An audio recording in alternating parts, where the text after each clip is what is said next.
আসসালামু আলাইকুম। মেলা দিন পরে আপনাদের সামনে এসেছি, চলো উত্তর দেবেন। আসসালামু আলাইকুম। আসসালাম আলাইকুম।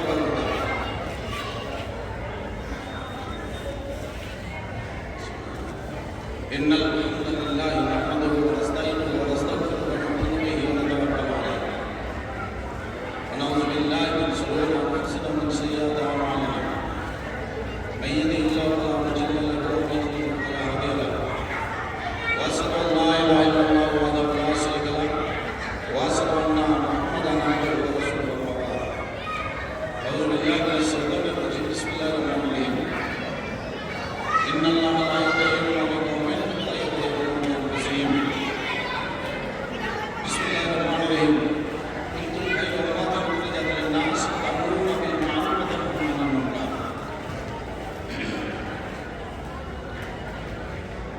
যা কিছু বুঝেছি, যা কিছু শুনেছি, তার চেয়ে তুমি উপরে প্রভু, তার চেয়ে তুমি উপরে। যা কিছু শুনেছি, যা কিছু বুঝেছি, তার চেয়ে তুমি উপরে প্রভু, তার চেয়ে তুমি উপরে। আমার কল্পনা, আমার খেয়াল পারে না তোমায় ধরিতে প্রভু, পারে না তোমায় ধরিতে। পুরায়ে আসিছে আয়ুখানি মোর, অসাড় হয়েছে লেখনি, এখনো তেমনই অপটু আমি তব কোনো গান করিতে প্রভু, তব কোনো গান করিতে।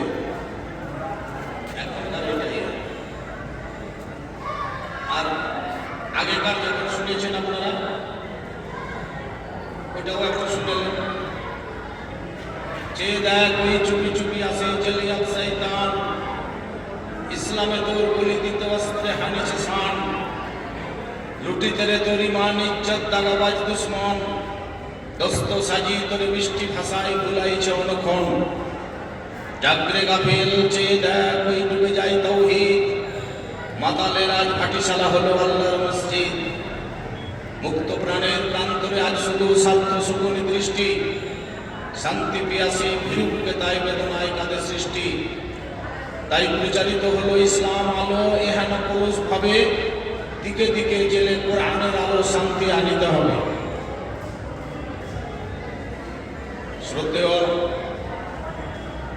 তথা এলাকার একজন প্রখ্যাত মুহাদ্দিস, বিশিষ্ট সমাজসেবী, প্রবীণ এবং আমাদের সর্বজন শ্রদ্ধেয় আজকের সভাপতি মহাশয়, আমার ওলামায়ে দ্বীন ও আমার সম্মুখস্থ আমার বয়োজ্যেষ্ঠ বয়োকনিষ্ঠ সূত্রীবর্গ, পর্দার আড়ালের মা বোনেরা, বাদ দিলে চলবে না। এটা হাই স্কুলের জালসা, স্কুলের শিক্ষক মণ্ডলী, পরিচালক মণ্ডলী, অন্যান্য কর্মচারীবৃন্দ এবং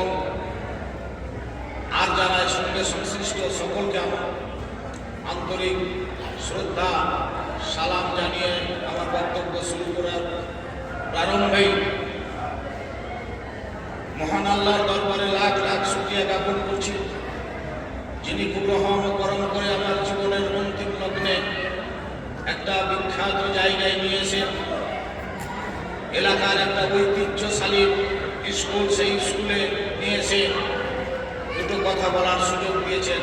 সেই জন্য আল্লাহ সংক্ষিপ্ত প্রশংসা করে বিশ্বের অতুলনীয় প্রতিবেদক, বিশ্বের প্রতিটি নিষ্পেষিত নিপীড়িত মানুষের ইহকাল ও পরকালের চরম ও পরম শান্তির অগ্রদূত, যিনি আজ থেকে প্রায় 1450 বৎসর পূর্বে মক্কাতুল মুকাররমায় ওই কালো ঘর থেকে পূর্ব দিকে মাত্র 650 মিটার দূরে মা মেনার কোলকে উজ্জ্বল করে পৃথিবীর বুকে আবির্ভূত হয়ে সারা পৃথিবীর কোনায় কোনায় তৌহিদের বাণী প্রচার করতে সক্ষম হয়েছিলেন, যার অক্লান্ত অধ্যবসায়ের ফলে সারা পৃথিবীর হাজার হাজার নাস্তিক, বেদিন, মুশরিক, আত্মভোলা, দিন ভোলা, কোরআন ভোলা মানুষ আল্লাহর সঙ্গে সংযোগ স্থাপন করার সুযোগ পেয়েছিলেন, যার অশেষ মেহনতের ফলে সারা পৃথিবীর বহু অন্ধ, খঞ্জ, অসহায়, ইয়াতিম, দুস্থরা তাদের শেষ অবলম্বন, তাদের নেতাকে খুঁজে পেয়েছিলেন।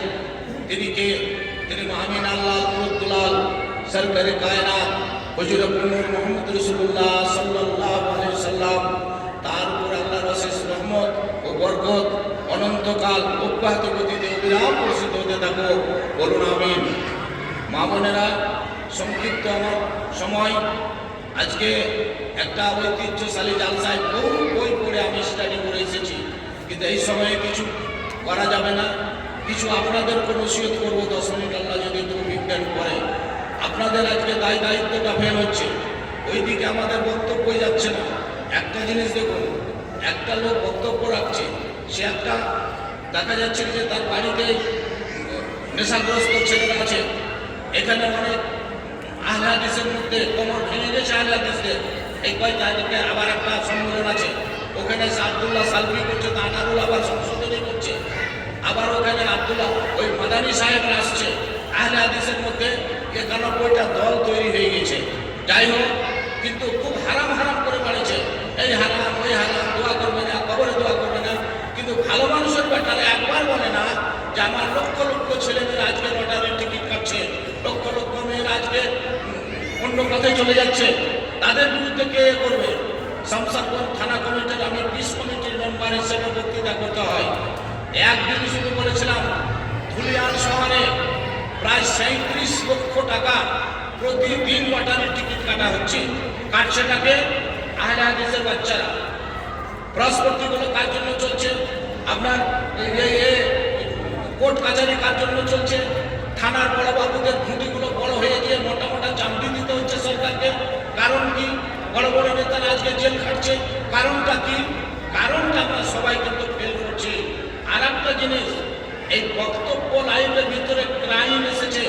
আল্লাহ রহমতে ভারতবর্ষের বাংলা ভাষাভাষী এলাকায়, এমনকি সৌদি আরবের 3.5 আমার বক্তব্যের অভিজ্ঞতায় আমি বলছি। এত কি জালসা করবো একটা করো বলে অমুক বক্তাকে ডাকো, ওই হারামকর বক্তাকে ডাকলো, তো হারামকর বক্তা বলছে 20,000 টাকা না নিলে আমি যাবো না। আমার অ্যাকাউন্টে ঢোকাও। কমিটিকে তার হারামকর করতে পারছি না, তা হারামকর ডাকবে কেন? ও ঝগড়াঝাটির জন্য ঝগড়াঝাটি না করে আগে 20,000 25,000 টাকা। আরো কিছু আনন্দবাদের কিছু মন্দিরদের একটা ইয়ে হয়ে গেছে, বাংলাদেশ থেকে কিছু তালবিলিন ডাকছে, সোজা টাহা উর্দু করতে পারবে না, তাদেরকে মুফাসসিরে কোরআন সাজিয়ে দিচ্ছে। মুফাসসিরে কোরআন, শাইখুল হাদিস, 25,000 টাকা দাও। বুঝলেন? এই যে ক্রাইম ঢুকে গেছে, খুব সাবধান। তাই স্কুলের ছাত্রছাত্রী ভাই এবং বোনেরা, আমার স্নেহের ছেলের মতো মেয়ের মতো তোমাদেরকে সামনে রেখে আমি দুটো কথা বলতে চাই। তোমরা ডাক্তার হবে, তোমাদের মধ্যে লুকিয়ে আছে ডাক্তার, তোমাদের মধ্যে লুকিয়ে আছে ইঞ্জিনিয়ার, তোমাদের মধ্যে লুকিয়ে আছে গবেষক, তোমাদের মধ্যে লুকিয়ে আছে মন্ত্রী, তোমাদের মধ্যে লুকিয়ে আছে মানে বড় দেশ নেতা। তোমাদের মতো ছিল নেতাজি সুভাষচন্দ্র বোস। তোমার মা বোনেরা তোমাদের মতো আজকে যারা পড়েছ, ঝাঁসির রানী লক্ষ্মীবাই, তিনি তলোয়ার হাতে যুদ্ধ করেছিলেন। তারাও এই রকমের ছাত্র এবং তোমাদের মতন বয়সী ছিল। তাই দায়িত্বটা স্কুল থেকে বুঝতে হবে। আমি আপনাদের সামনে খুব অল্প সময়ের মধ্যে বলি, আজকে সারা দুনিয়া অনেক আলোচনা হচ্ছে, শান্তির জন্য বহু শান্তি কমিটি হচ্ছে। সরকার বাহাদুরেরা কোটি টাকা খরচ করছে কমিশন বসিয়ে, কিন্তু শান্তি নামক জিনিসটাকে পাওয়া যাচ্ছে না। চায়ের দোকানে বসেন, ভালো নাই গো, আমার ছেলে আমার কথা শুনে না গো, ছেলে চাকরি পেলে কত কষ্ট করে পড়ালাম, আমাকে টাকাও দেয় না। এই ধরনের কথাগুলো আমরা অহরহ শুনতে পাই। কারণ ছেলেদের ওই যে সরল সমাজ মনে আমরা প্রকৃত শিক্ষা থেকে তাদেরকে মাহরুম রাখছি, তাদের দোষ নেই। একটা পালেরা যখন হাড়ি বানায় তখন কাদাকে খুব মলমের মতো মথে, এই মাথাটা আমরা করতে পারছি না। আর বলছি আমাদেরকে ইয়ে দিচ্ছে না। ছেলের নাম রেখেছ, ছেলে জন্ম দেওয়ার সময় কলমা পড়তে পড়েছ, ছেলেকে তুমি অশ্লীল পরিবেশ থেকে তুমি মেলামেশা করেছো কিনা, ছেলের নাম রেখেছো কিনা, ছেলের আকিকা দিয়েছো কিনা, এগুলো তো তোমার বাপ হিসেবে দায়িত্ব। কিন্তু সেগুলো সবই ফেল করেছি, ছেলেও তার কর্তব্য ফেল করছে, সমাজ আমরা বরাবর হয়ে গেছি। তাই এহেন যে কোনো জায়গায় যাবেন। কিছুদিন আগে খুব দুঃখ লাগছে, আমাকে বক্তৃতা করতে ইচ্ছা ছিল না আসার ধর্মবাসী। আজকে আহলে হাদিসের মধ্যে একটা ফেসবুকে দেখলাম, কিছু মৌলবি আর এক মৌলবির মুখে খারাপ করে বলছে পেচ্ছাপ করতে হবে, আর এক মৌলবিকে এই ফেসবুকে গালি দেওয়া দই করছে। কারণটা কি? ওই মৌলবিরাই আবার কিছুদিন আগে বলেছিল 7 ভাগে গরু কুরবানি হারাম, ওই ভালো মানুষ মুরগিরা এখন ফেসবুকে বলছে না হালাল নেওয়া যাবে। ওরাই বলছিল কবরস্থানে দোয়া করা যাবে না, এখন বলছে করতে হবে, তবে হাত উঠে না। আরে ভালো মানুষের হাত না উঠলেও দোয়া করা হয়, হ্যাঁ? তো ওইগুলো তুমি আগে বললি না? এই ওই যেমন খবর দেওয়া হলো তখন পাশে ছুটে দিয়ে দিছে দৌড়। কোথায় বসবে? তাসের দোকানে, টিভির দোকানে, আর কোনো কাজ নেই, হ্যাঁ, কোনো কাজ নেই ইত্যাদি। এই যে সমাজগুলো, এইগুলোর কথাটা কে বলবে রে বাবা? ছোট ছেলে একটা 3 বছর বয়স দাঁড়িয়ে উঠছে, পেচ্ছাপ করছে, এই বেদব তোর ভালো তোর। আরে ছোট ছেলে কিছু বুঝে না বাবা, ও মসজিদেও পেচ্ছাপ করবে, কোরআনেও পেচ্ছাপ করবে, ওর বেলায় খুব ফতোয়া, কিন্তু যাদেরকে ফতোয়া দেওয়ার তারা ফতোয়া দিতে পারে না। যাই হোক না কেন, আমি আপনাদের সামনে আর ভূমিকা না করে আমার বক্তব্যের দিকে যাচ্ছি। ছোট্ট একটা কথা বলবো। আমরা দুটো জিনিস আপনাদের সামনে, আমি আপনাদের সামনে কোরআন মাজিদের দুটো আয়াত আপনাদের সামনে তুলে ধরেছি, just on my own experience, মানে আমার মুরাদ সাপেক্ষে আমি এটা বলার চেষ্টা করবো ইনশাআল্লাহ। একটা জায়গায় আল্লাহ বলছেন, আমি কোনো জাতির অবস্থার পরিবর্তন করি না যতক্ষণ না সেই জাতি তাদের অবস্থার পরিবর্তন করে। আর এক জায়গায় আল্লাহ বলছেন, তোমরাই হচ্ছে অতি উত্তম জাতি, তোমরাই হচ্ছে অতি উত্তম জাতি। এখানে করে থেমে গেছেন না, বলছেন কি তোমরাই অতি উত্তম জাতি। যখন ভালো কাজ হবে, ভালো কাজে অংশ নিবে, খারাপ কাজকে বাধা দিবে, খারাপ কাজকে বাধা দিবে। তা ভালো কাজ করতে হবে, এটা তো ভালো কথা আমরা শুনছি, কিন্তু সব থেকে কোরআন মাজিদের উপরে কেস হলো, আমরা গেলাম না। কেন বললাম না? কবরস্থান ফুটপাট খেলা প্যান্টে পরিণত হলো, কেন বললাম না? মানে এখানে চাকরি বাকরির ব্যাপার আছে, পার্টির ব্যাপার আছে, হ্যাঁ। এই যে মুসলমান শুনে রাখো, এই কথাগুলো বলার একজন লোক থাকবে না, কিছু পাইকারি করে চলে যাবে। আসল কথাগুলো বলার মতন আর এখন শেষ হয়ে গেছে গোটা ভারতবর্ষের বুকে। এ বক্তার একটা ব্যবসা ধরে নিয়েছে। যাই হোক না কেন, ভালো করে শুনে রাখেন, আল্লাহ একবার বলছেন তোমরা শ্রেষ্ঠ জাতি, কিন্তু তোমাকে ভালো কাজের আদেশ, খারাপ কাজকে রুখতে হবে, খারাপ কাজকে রুখতে হবে। আর একবার বলছেন কোন জাতির অবস্থার পরিবর্তন করি না যতক্ষণ না তারা তাদের অবস্থার পরিবর্তন করে। মুসলিম 4 বছর পর ইংল্যান্ডে ওয়ার্ল্ড রিলিজিয়াস কনফারেন্স হয়। তো বার্নার্ড শকে জিজ্ঞেস করছেন একজন সাংবাদিক, ইন্ডিয়ান সাংবাদিক, স্যার বলুন তো সব থেকে ভালো ধর্ম, উৎকৃষ্ট ধর্ম কোনটা? বলছে ইসলাম। ঠিক আছে, তাহলে সব থেকে নিকৃষ্ট জাত কারা? বলছে মুসলমান।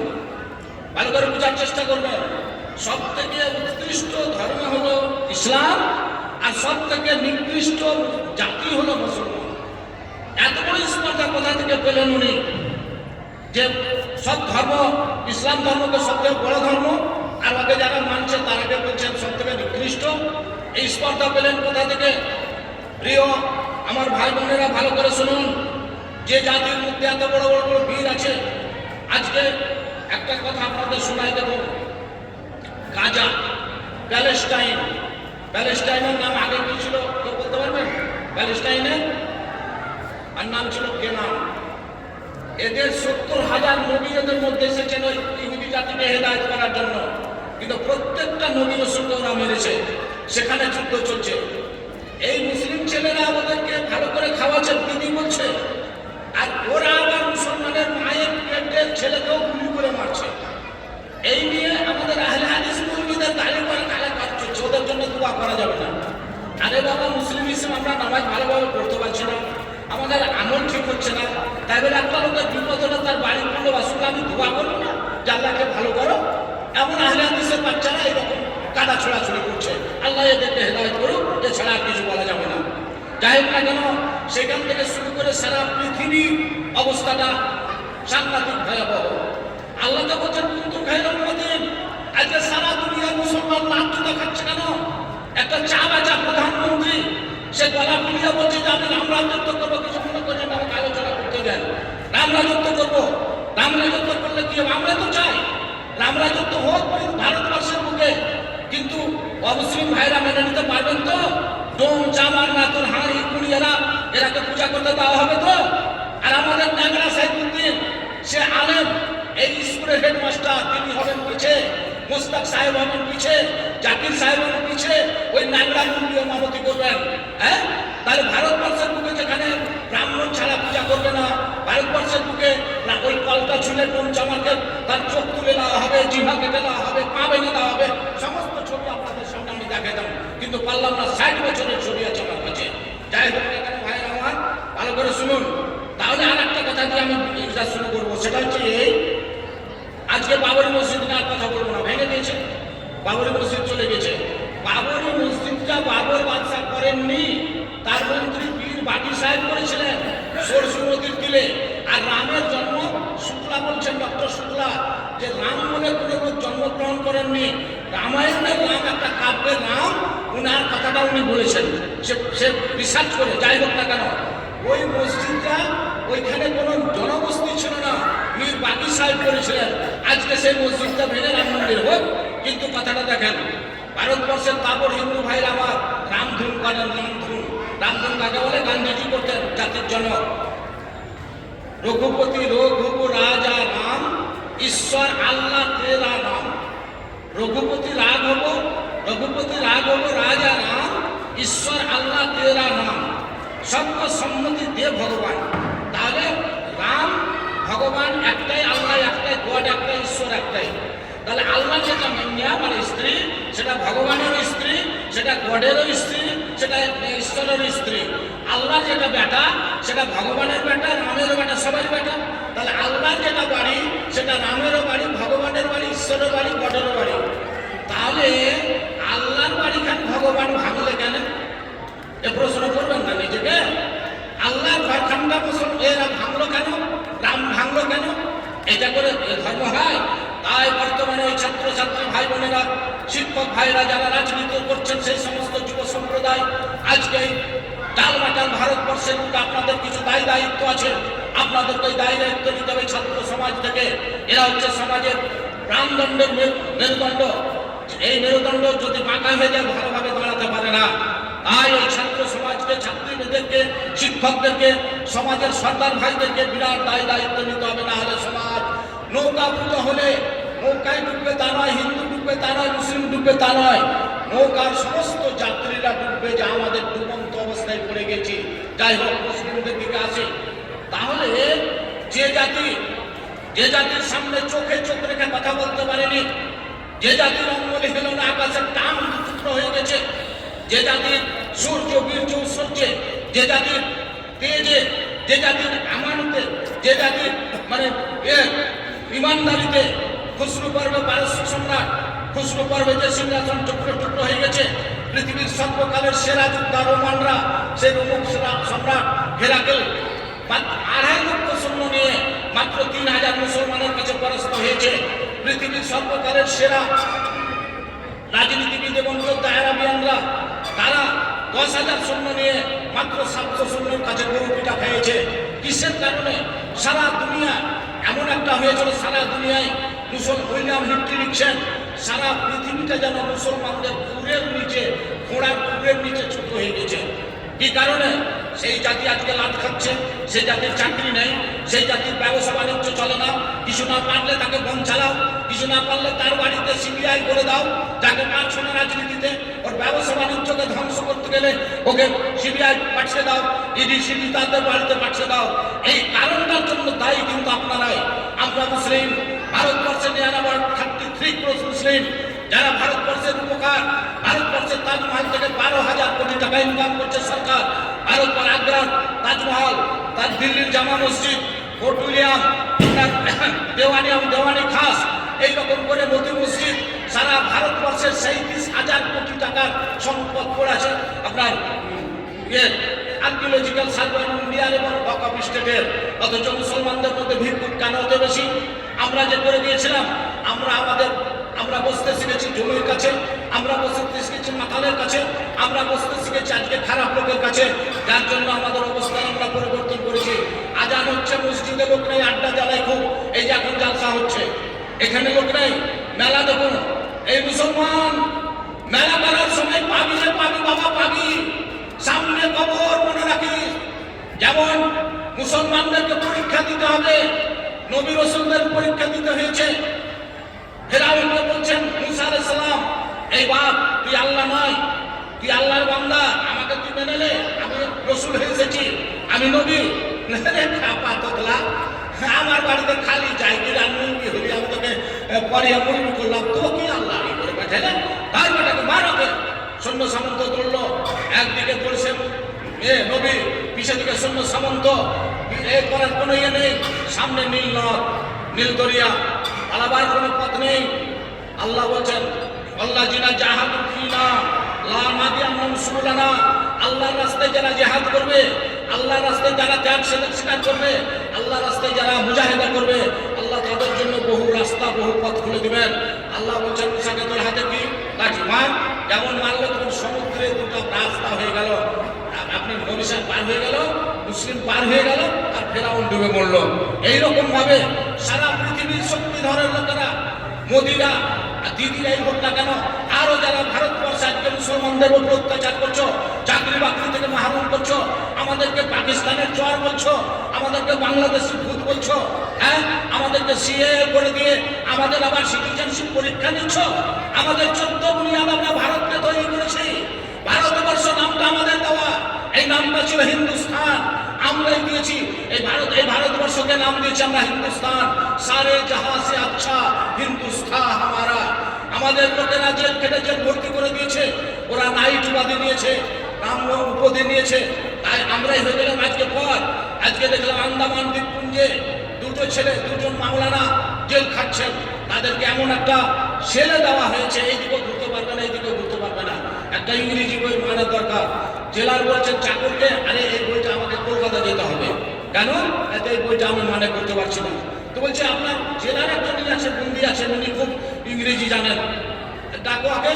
হাফ প্যান্ট পরে, কুহের টিন হাতে নিয়ে, এক হাতে ঝাঁটা, বড় বড় দাড়িওয়ালা একটা লোক এসে হাজির, বুঝলেন, এই দাড়িওয়ালারা টুপিওয়ালা তাদের ইংরেজি বলতে জানে নাকি না, দিয়ে বলছে যে এইটা দেন আমাকে। এক রাতের মধ্যে বইটাকে পড়ে নোট করে কোনটা লাইন কার কাছ থেকে ধার করা করে দিয়েছে। এই হলো মুসলিমরা। 1945 সালে ভারতবর্ষ যেবার স্বাধীন হচ্ছে, তার আগে কংগ্রেসেরা মিলে, মুসলিম লীগেরা মিলে নাম করে অধিবেশন হচ্ছে, ভারত ইন্ডিয়া উইল ফ্রিডম, কিভাবে রাজত্ব কিভাবে চলবে, ভারতকে স্বাধীন হতে চলেছে। সেই সময় ব্রিটিশরা গুলি ধরে আছে, যে বক্তৃতা করবে তাকে করবো, সেখানে একজন মাওলানা সভাপতি হচ্ছে। কোথায় মোদির বাপদাদারা? তো কোথায় মোদির বাপদাদারা ছিল? শাহর বাপদাদারা কোথায় ছিল? আদবানি তোমার বাপদাদারা কোথায় ছিল? আর যদি মুসলিমরা খারাপ হবে, তোমার কাঠবেটি বিহা মুসলমানের সাথে কেন দিলে?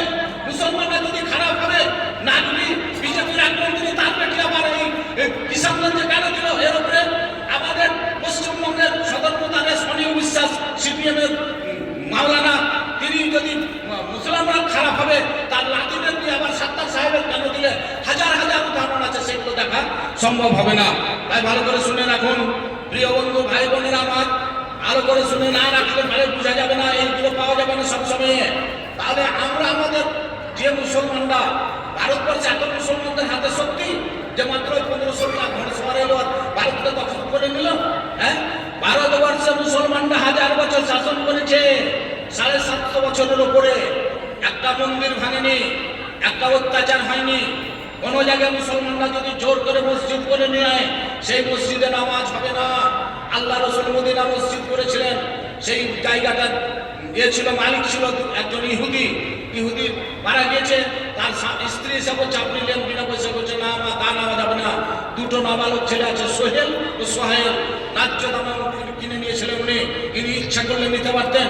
ভারতবর্ষে জোর করে 700 বছরের মধ্যে সব মুসলমানকে মেরে ধরে কেটে সবকে মানে মন্দিরকে মসজিদ করা যেত, কিন্তু না, যেখানে যেখানে অমুসলিম সেখানে সেখানে মুসলমানদের বিচারক দিয়েছে। বাদশাহ বাবর তার প্রধান সেনাপতি রেখেছে, আপনার বাবর তার সেনাপতিকে রেখেছে, তাহলে মুসলমানরা ইনসাফ করতে জানে।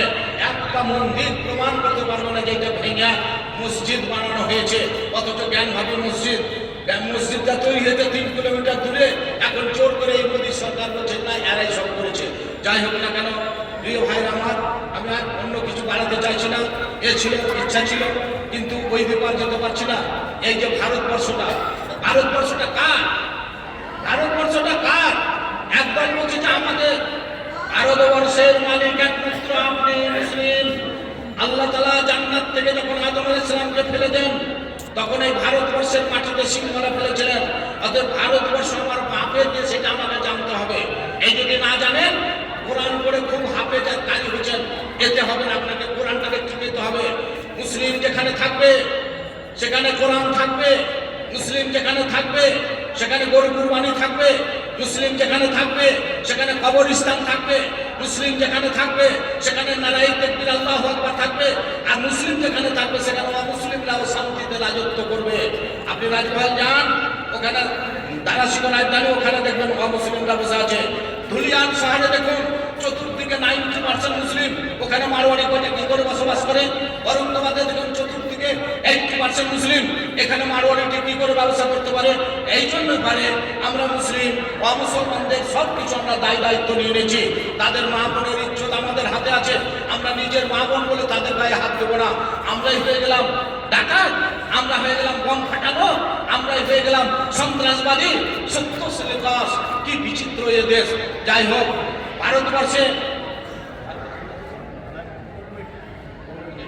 যাই হোক না কেন, আর ওই দিকে আর যেতে পারবো না। তবে একটাই কথা শুনে রাখুন, এই মুসলিম এমন একটা জাত, আল্লাহ রাসূলের ইন্তেকালের পরে আবু বকর সিদ্দিক যখন খলিফা হবেন, তখন 3টা সমাজ ঝগড়া লাগিয়ে দেবে। 3টা সমাজ, কতগুলো বনি হাসিম বংশ কি করলো, ফাতেমিরা কি করলো, খাজরাজ বংশ আনসারীরা কি করলো। যাই হোক, ওরা নিজেদের মধ্যে খলিফা তৈরি করে নিল।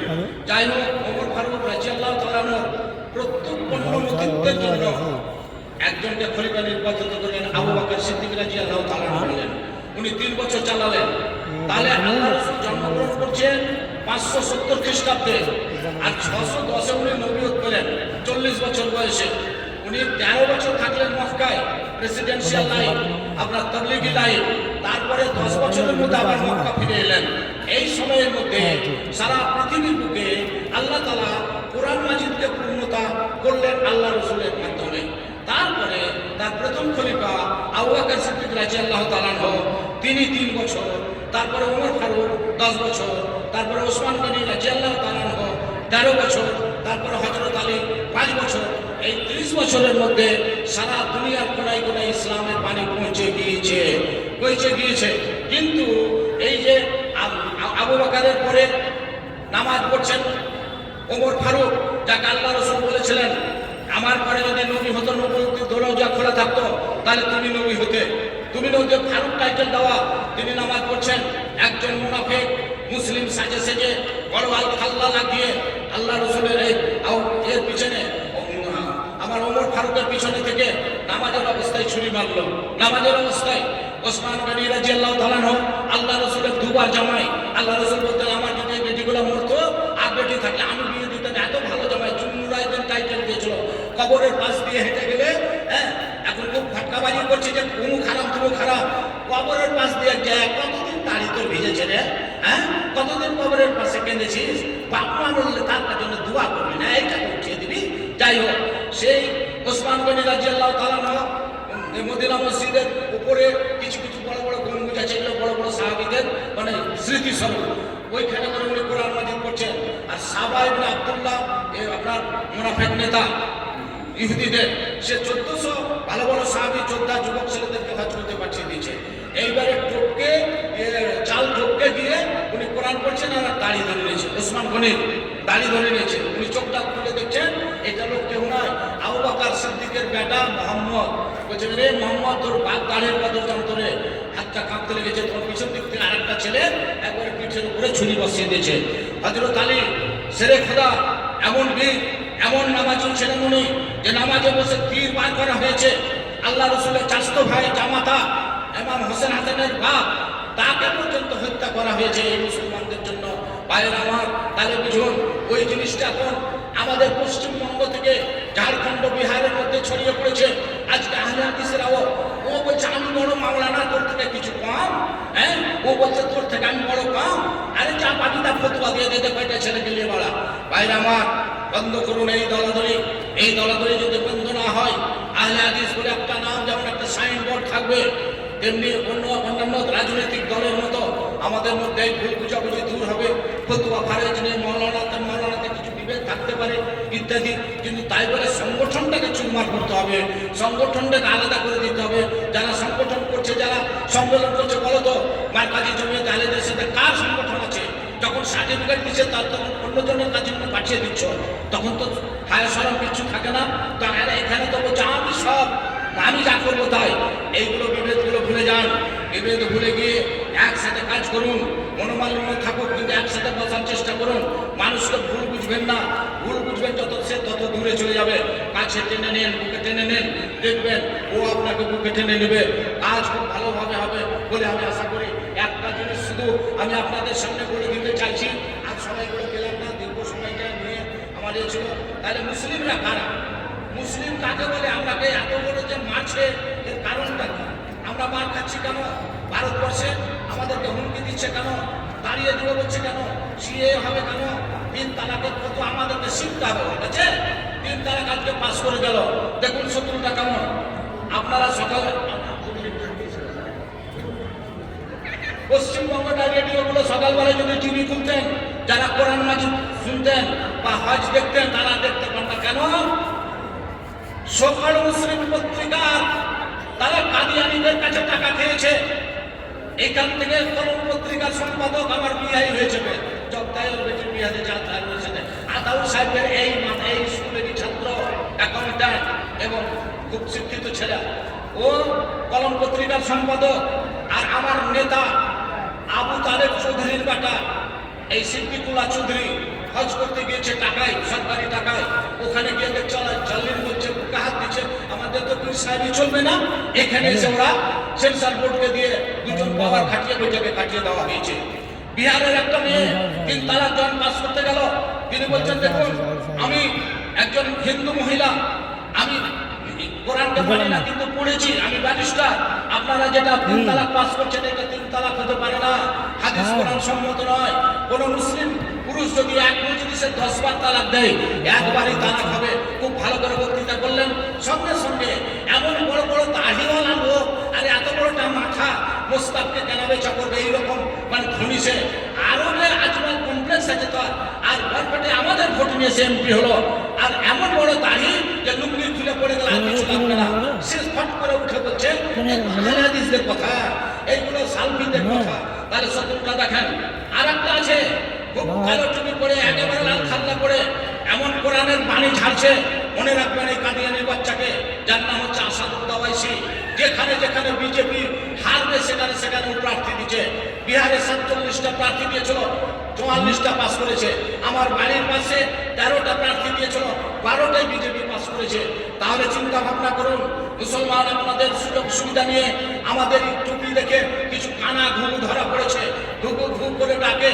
আর ওই ব্যাডের কাছে একটা আলাদা পাখি থাকে খাঁচার ভিতরে, যেমন ওই পাখিগুলো মনে আছে জব করে বন্ধ করে দেয়, ওই রকম কিছু এমএলএ এমপিকে দিয়ে তারা বসে আছে চেয়ারে, আমাদেরকে ধরছে ওইভাবে। তাই মুসলমানরা আমরা যারা ভাই মনে করি যে আমাদের মধ্যে কিছু নেই, তা ভালো করে শুনে রাখুন যে আমরা কারা, এখানে আমরা কি করছি, আমাদের মধ্যে মানে কি আছে। আসুন, তাহলে শিক্ষা আমরা দিতে পারছি। আমাদের ইসলামের প্রথম নম্বর কথা হচ্ছে শিক্ষার কথা, অন্যান্য ধর্মের সংকোচনের কথা। ওই ঠাকুরই পড়বে, মানে আমার বাপ ঠাকুরকে সিজদা করেছে আর পা ধুয়ে পানি খেয়েছে, আমার বেটা ওই ঠাকুরের বেটার পা ধুয়ে পানি খাবে, তার বেটার পা ধোয়া পানি খাবে। যাই হোক না কেন, তারপর এই সমস্ত কাজগুলো শিক্ষিত এই ছেলেরা জানা দরকার ছিল। বিজ্ঞানের রূপে যেমন চিকিৎসা বিজ্ঞান, শরীরের যত্ন নেওয়া, দাঁত পরিষ্কার করা, উত্তর দক্ষিণে শয়ন করা ইত্যাদি, চুল ছোট করা, কুকুরে চাটলে 7 বার থালিতে মেনে নেওয়া, এগুলো তো আমাদের ইসলামের কথা। দাঁতন করে এগুলো আমাদের ইসলামের কথা, কিন্তু এইগুলোকে ওরা তারা চালিয়ে নিচ্ছে। রসায়ন বিদ্যায় অনুপ্রমাণ জানাজন এই সমস্তগুলো আপনার। তারপরে এমন একটা সময় ছিল মা বোনেরা, মেয়েরা হলে ওদেরকে বুঝে দেওয়া হতো ইসলাম এসেছে বলে মমতা ব্যানার্জি আজকে মুখ্যমন্ত্রী হতে পেরেছেন।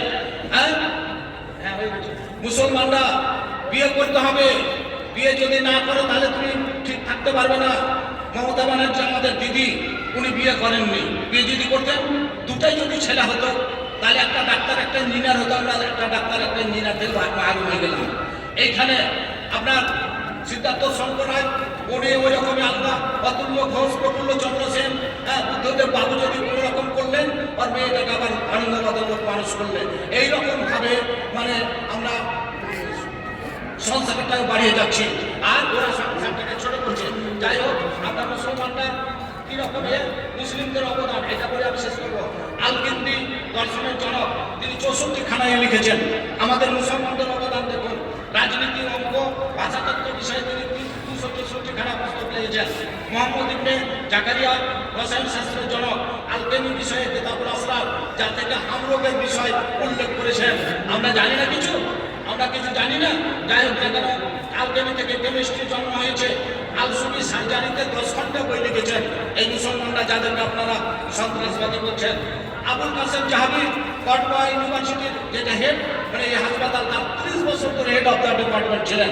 চারটিখানি কথা, রসায়নের জন্য লোহার মরিচা পড়া, সোডিয়াম ক্লোরাইড, সোডিয়াম ফসফেট, জল পানিকে ভাঙা করা ইত্যাদি সব কিছু মুসলমানদের অবদান। যাই হোক না কেন, আল-বেরুনির নাম, আপনার ইমাম গাজ্জালি, ইমাম বাজ, ইবনে রুশদের মতো দার্শনিক ও ঐতিহাসিক পৃথিবীর বুকে অনেক কিছু তাক লাগিয়ে দিয়েছেন। তাই ভালো করে শুনবেন। আপনার কাশ্মীরি সানাউল্লাহ, পানিপতি সানাউল্লাহ, অমৃতসরী, ওবায়দুল্লাহ রহমানী, শরীয়তুল্লাহ, মিন্নাতুল্লাহ, যাদের ইতিহাসে বলছে তুমি আতি তুমুর। যাই হোক না কেন, মৌলানা সাদিম আলী, মৌলানা আব্দুল রহমান, মৌলানা মুসলিমউদ্দিন, মৌলানা শামসুজ্জাহ সাহেব প্রমুখ বিশারদগণ পশ্চিমবঙ্গের আমাদের অনেক কিছু কাজ করেছেন। স্থাপত্য বিদ্যায় তাজমহল করার ক্ষমতা হয়নি। এই সমস্ত জিনিস মানে পাড়োয়ার ইউনিভার্সিটি এই সবগুলো করেছেন, রাস্তা করেছেন, শেষ পর্যন্ত কারা মুসলমানরা। তাহলে ভারতবর্ষের সবই তো মুসলমানরা করেছে। আজকে কেন পিছিয়ে আছে? জানি ভারতবর্ষে মুসলমানদের যোগ্যতা নেই, হাকিম হওয়ার যোগ্যতা নেই, বড়বাবু হওয়ার যোগ্যতা নেই, মেনে নিলাম। হাকিমকে পাখা ঘুরে বেড়ার যোগ্যতা নেই, বড় বাবুকে পাখা ঘুরে বেড়া আমাদের যোগ্যতা নেই। ওটার বেলা আমরা আবার ওইখানে আন্দোলন করতে পারছি না, ওখানে রাজনীতি করতে পারছি না। 54 থেকে 56 জন এমপি বসেছেন ওখানে, অথচ আমাদের উপরে যে অত্যাচার হচ্ছে আমরা কেউ কিছু করতে পারছি না। কেন? যে মনে করছে আমাকে আর নমিনেশন দেবে না। যাই হোক, এখন আমার বক্তৃতা শেষ হচ্ছে। আমাদের মধ্যে আজাদী আন্দোলনে হাজার হাজার বীর শহীদ হয়েছেন, আমরা প্রাণ দিয়েছি, আমাদের জমি জমা শেষ হয়েছে, অনেক হাজার হাজার মা বোনদের অমুসলিমদেরও হয়েছে। হিন্দু মুসলিম এক জায়গায় আমরা লড়াই করেছি। দুঃখের বিষয় সেই জিনিসটা এখন ভেঙে গেছে। বাবরি মসজিদ ভাঙেনি, ভারতবর্ষের যুক্তরাষ্ট্রীয় কাঠামো, ভারতবর্ষের সংবিধান ভেঙে চুরমার করে দেওয়া হয়েছে। তাই আপনাদের কাছে আমার অনুরোধ হচ্ছে, আসুন ছাত্রছাত্রী ভাই বোনেরা, শিক্ষক মশাইরা, সরকার ভাইরা, সমাজের দায়িত্বশীলরা, উমুক আমার কথা শুনে না তো তার সাথে আমি চলবো না, ওই রকম নয়। সবকে সাথে নিয়ে চলার চেষ্টা করুন। আল্লাহ আমাদের সমস্ত চোখের পানি আমাদের বিফল হবে না। মুসলমানদের একটা চোখের পানি জাহান্নামের আগুনকে নিয়ে দেওয়ার জন্য যথেষ্ট। অতএব আল্লাহর কাছে আমাদেরকে আত্মসমর্পণ করতে হবে, ভাতৃত্ব বৃদ্ধ করতে হবে। আর আমাদের মধ্যে দুর্বলতা যেখানে ভাগ করা আছে সেই জায়গাটি নিয়ে আমাদের টানাপড়া করলে চলবে না। আমি আমার বক্তব্য শেষ করলাম।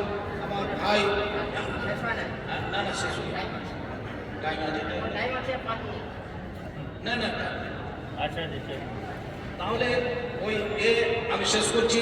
দোয়া করবেন, আমি আপনাদের জন্য দোয়া করবো। 3 মিনিট বলেই হচ্ছে। আমি এই কিছুদিন আগে গাড়িতে পড়ে গেছিলাম। আমার বয়সটা খুব একটা কম নয়। এই জালালদা আছেন না, উনি আমাদের আমার দাদা, উনাকে আল্লাহ আরও ভালো রেখেছে। একবারে হীরার যখন দেখা হয় তখনই ওদিকে তাকিয়ে থেকে আমি হীরার মতন চকচক হয়েছে। আমাদের মৌলানা সাহেব এলাকার একজন, আল্লাহ যেন আরও দীর্ঘজীবী করে রাখেন। এলাকার উন্নতি করার দায়িত্ব যেমন আছে, আমি যেন আরও সেবা করে দিতে পারেন, এই খাস দোয়া আমি করি। এবং আমার জালাল ভাই এবং তারপরে আমাদের সুলেমান সাহেব, এরা যে দায়িত্ব নিয়ে কাজ করে যাচ্ছেন, আল্লাহ যেন আরও বেশি বেশি করে কাজ করার তৌফিক দেন, বলুন আমিন। আমি আমার অসম্পূর্ণ বক্তব্য আমি শেষ করলাম। আল্লাহ যদি কোনোদিন শক্তি দেয়, আর শক্তি দিবে কি 74 বছর বয়সে মারা যাবে, তবে আমার দাঁড়িয়ে ইচ্ছা ছিল, বলো না। আমি সকলের জন্য দোয়া, আন্তরিক শুভেচ্ছা, সকলের জন্য আমার সুস্বাস্থ্য, ইমানি জিন্দিগি দীর্ঘায়ু কামনা করে শেষ করছি। ওমা আলাইনা ইল্লাল বালাগ। আসসালামু আলাইকুম ওয়া রাহমাতুল্লাহি ওয়া বারাকাতুহু।